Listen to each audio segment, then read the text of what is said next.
그냥 말씀이 있는 거죠. 하나님 아시잖아요. 천지를 창조하시고 스스로 있는 자이시고 일을 행하시고 성취하시는 하나님 아니십니까? 이렇게 하고서 그 다음에 저한테 주신 말씀이, 제가 첫사랑에 빠졌던 이 구절 다 같이 한번 읽어주시겠습니까? 하나님이 세상을 이처럼 사랑하사 독생자를 주셨으니 이는 그를 믿는 자마다 멸망하지 않고 영생을 얻게 하려 하심이니라. 여기서 그냥 또 꼬꾸러졌어요. 하나님께서 독생자를 주셨는데 우리 살리려고, 영을 살리려고 독생자를 주셨는데 무슨 말이 더 필요한가? 그냥 이 말씀 잡고 그날 아침에는 계속 이제 하염없이 울고 또 울기만 했습니다. 사실은 이 한국대에 오기 전에는 그때보다 더 힘든 상황이 발생했습니다. 제가 이제 출근하고 이러면 제 아내는 그냥 여리여리한 여자거든요. 근데 아까 사진에서 보시면 아시겠지만 영호는 저는 이렇게 키가 작은데 애가 왜 키가 큰지 모르겠는데 178에 100kg예요. 엄마가 감당을 할 수가 없죠. 그래서 항상 장모님이 와서 같이 봐주셨는데, 저희 장모님이 굉장히 건강하신 분이에요. 이제 배구 선수 출신이라 굉장히 건강하신 분인데, 하루는 영호가 달려들어서 이제 엄마를 때리니까 할머니가 그걸 말리는 상황에서 영호가 할머니를 밀쳤는데 넘어지시면서 팔이 부러지시고, 그래서 팔이 완전히 이 전완부가 이제 뼈가 2개가 있는데 2개가 다 두동강이 나는 상황이 됐고, 이 더운 여름에 지금 다행히 수술은 피하셨지만 기부술을 하고 있는 상황입니다. 그래서 제가 진짜 한숨밖에 안 나더라고요. 이거 어떻게 해야 되나, 또 하나님한테 저한테 어떻게 하라는 말씀입니까 도대체? 아니 저 어떻게 하라는 거예요? 이렇게 하면 안 되는 원망과 불평을 했죠. 근데 이제 아시죠? 하나님 민수기에서 보시면 그 불평 많은 이스라엘 백성들에게 본인이 고개를 들어 얼굴에 비춰주시잖아요. 그날 이제 예배를 주일 예배를 드리는데, 에스겔 말씀이었는데, 에스겔 말씀이 이제 아까 스스로 계신 자라 저 말씀을 이제 담임 목사님이 강연을 해주시면서, 스스로 있는 자는 의존성이 없는 뜻이기도 하지만 모든 사람과 소통할 수 있는, 그러니까 이 영혼은 우리가 생각하기에는 얘한테 도대체 복음이 들어가는 거야 안 들어가는 거야 알 수 없잖아요. 치매 가지신 분들, 예수님 영접 못한 상태에서 치매가 생기면, 내 부모님이 치매가 생기면 이게 복음이 들어갈지 안 들어갈지 저희는 모르잖아요. 근데 말씀해 주시는 거예요. 모든 상황에 소통하실 수 있는 분이 하나님이시죠.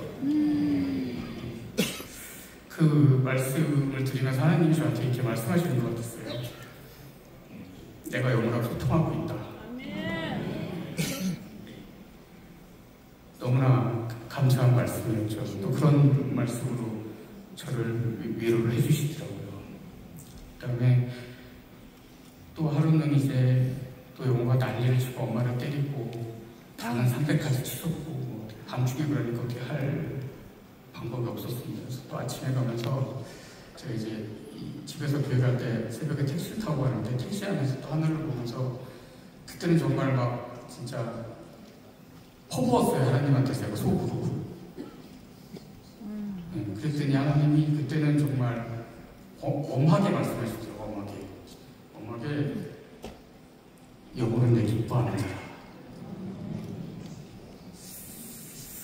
그 말에 제가 무슨 말을 하겠습니까?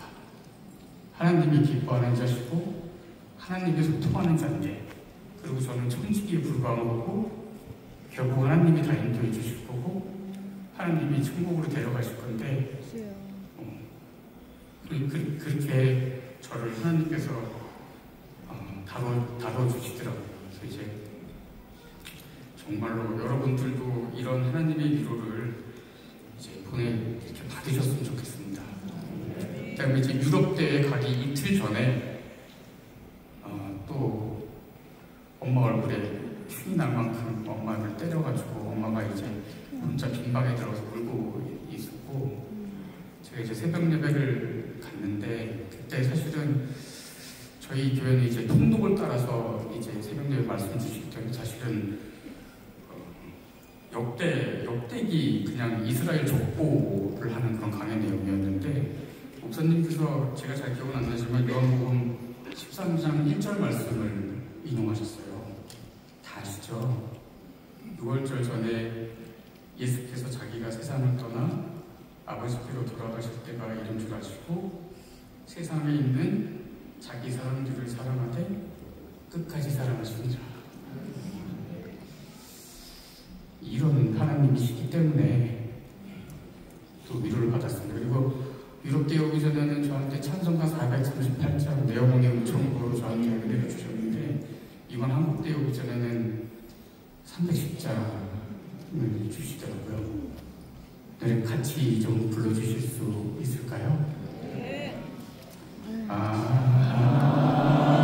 하나님의 은혜로 있을 데 없는 자 왜 구속하여 주는지 난 알 수 없도다.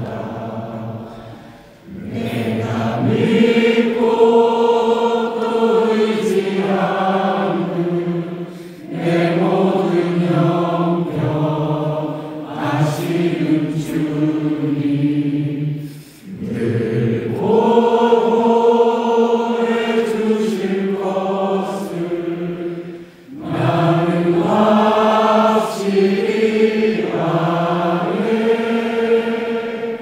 내 모든 형편 아시는 주님, 모든 걸 보고 계시는 주님이 계시기 때문에 또 저희를 보호해 주시기 때문에 너무나도 감사함을 느꼈습니다. 저는 그 욥기 말씀을 굉장히 사랑하고 좋아하는데요. 그거는 욥기의 말씀을 제가 다 이해해서가 아니라 이제 고난을 묵상하기 때문에 묵상할 수 있게 해주는 책이기 때문에 제가 많이 좋아합니다. 많이 힘들 때 많이 읽기도 하고요. 이제 욥기 30장 16절에서 23절을 보면 이제 욥의 그 고통이 극에 달했을 텐데 하나님의 무관심이 너무너무 힘들어하는 이제 욥의 심경이 나옵니다. 그런데 다 아시다시피 하나님이 욥에게 고개를 돌리신 적이 있나요? 없습니다. 마지막에 보시면 아시겠지만 욥의 친구들의 대화도 다 듣고 계셨잖아요. 그래서 그 대화에 대해서 뭐가 잘못됐는지 말씀해 주시고 하나님이 어떤 분이신지 말씀해 주시고 그런 하나님이시잖아요. 그리고 여기 1장, 2장을 보시면 욥을 사탄한테 자랑하시는데 이제 이 사탄이 하는 시험을 하나님이 허락하십니다. 성경엔 정확히 쓰이진 않지만 욥을 믿으시는 하나님의 마음이 저는 느껴졌습니다. 저희에게 이제 하나님께서 고난과 환난을 주시는 이유는 저희 크리스천들에게는 저희를 믿으시기 때문입니다. 저희가 그걸 견딜 수 있고 그거를 통해서 하나님의 영광을 드러낼 수 있기 때문에 저희를 믿으시기 때문에 고난을 주신다는 그런 마음을 주셨습니다. 그래서 이제 그런 생각을 하면서 예수님이 십자가에 달리신 걸 저한테 묵상하게 해주셨는데요. 제가 믿음이 짧을 때는 그냥 예수님이 십자가에 달리셔서 우리 죄를 속량하시기 위해 십자가에 달리신 거지 이렇게 생각을 했는데 하루 이제 깊이 묵상을 하게 됐는데 십자가에 달리신 그 예수님의 분을 보았습니다.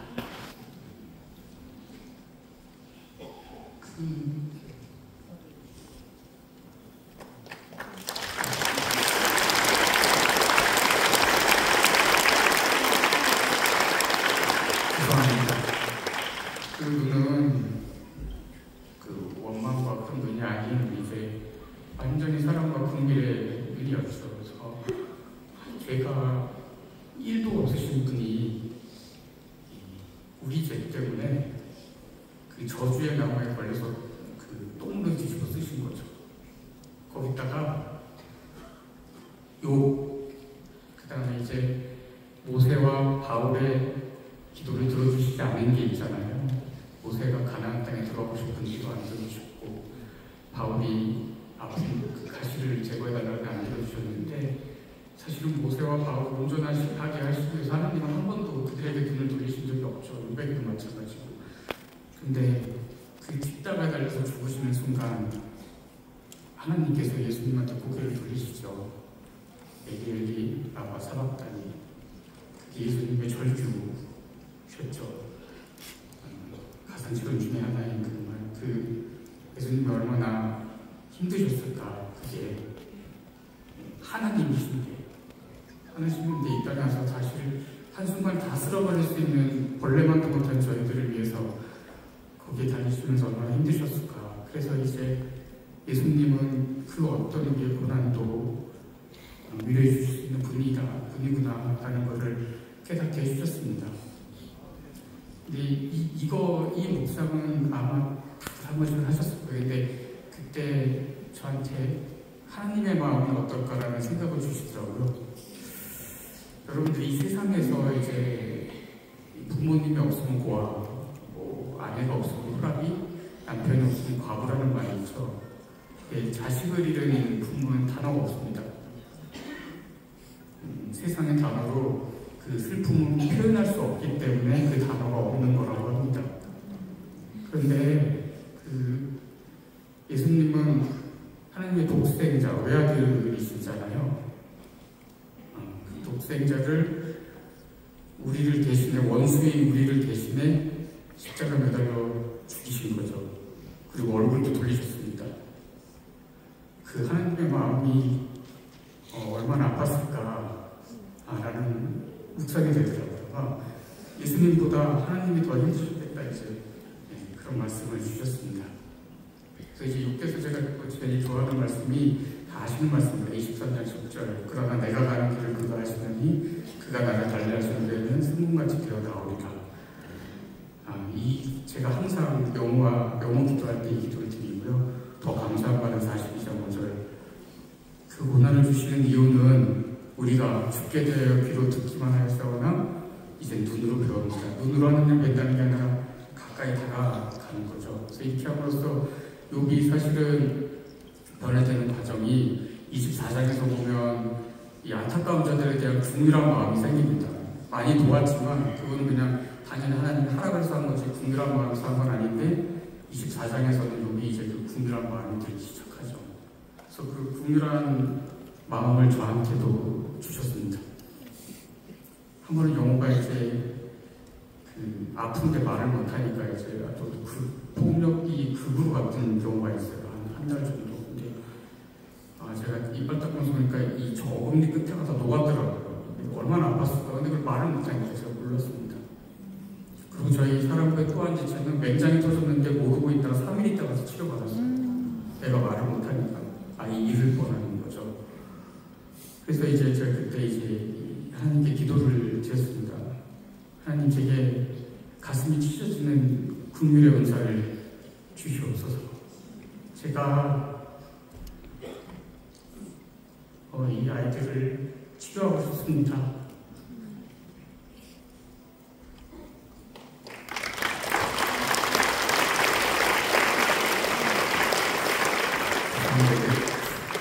이번에는 안 울려고 했는데 이게 되지 않아요.